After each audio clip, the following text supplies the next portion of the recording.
This story always stood out to me. And it wasn't until Prince Harry and Prince William's friend, the Duke of Westminster wedding, that I realized how true that story was. Because I want you guys to take a look at the guest and you tell me if I'm tripping.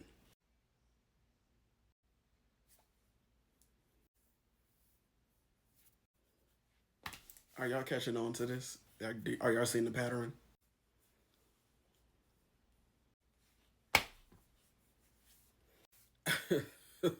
I mean, listen, let me put the disclaimer out before I even get started. Now, as you can see in those photos, I can't find one person of color, right? Right.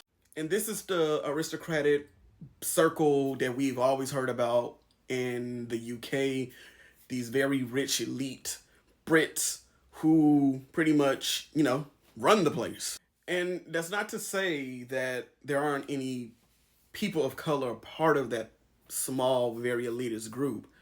And I am, for one of those people that say, hey, if you don't have a person of color or a person that's in a minority group around you, you can't help that. Like you're going to be friends with people who are in your surroundings, in your environment. If that's not your fault that you didn't have a chance to befriend someone of those groups.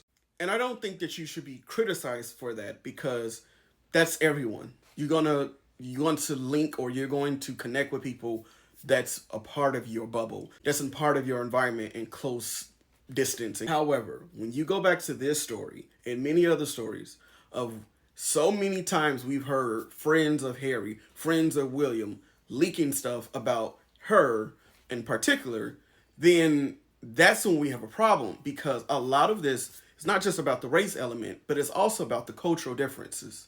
And to go back to this story right here, this story was put out maybe like 2 years ago, and it was put out in a way, as always, as all these stories are, it was put out to make her look bad. And it was about Meghan allegedly questioning or challenging Harry's friends about their jokes about sexism and feminism and transgender people. Now, some may find these jokes funny, others may not. But when there's a constant villainization of one person based off of whatever, but their views and stuff, and then you look at the people who are part of these stories being leaked, that is a problem, because it's one thing to say that in your environment there are not a lot of people that fit these type of groups, and you're not aware of the issues that affect these groups. That's one thing. But to criticize and villainize a person because they don't think the way you think, that's another thing. And I think that's where the issue comes in for me, is because you don't understand the struggles of these groups. You don't understand that these groups are typically attacked because of who they are and what they represent. Obviously, when you look at the group and the guest of the Duke of Westminster's wedding, you can see that these people more than likely are in a bubble. Most of them are.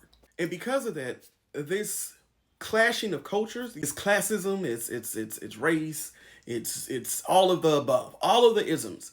And when you have a clash of all those things, but all of the brunt is put on one person, then that's when it becomes an issue. And that's when it becomes what it is now. There's all this back and forth and mudslinging. We only know these stories because people leak these stories. And you can say whatever, well, you don't know what Meghan has did and you don't know what Meghan has said. We don't. But I would say this. These two people did never start talking until everybody else started talking.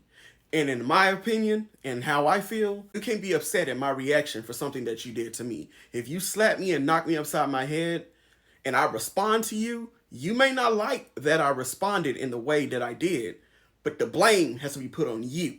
You have to own up what you did to cause this. It's cause and effect, people. And guys, if you enjoy my content, please make sure that you give me a follow, like, repost this video, and leave a comment. I'd love to know what you think.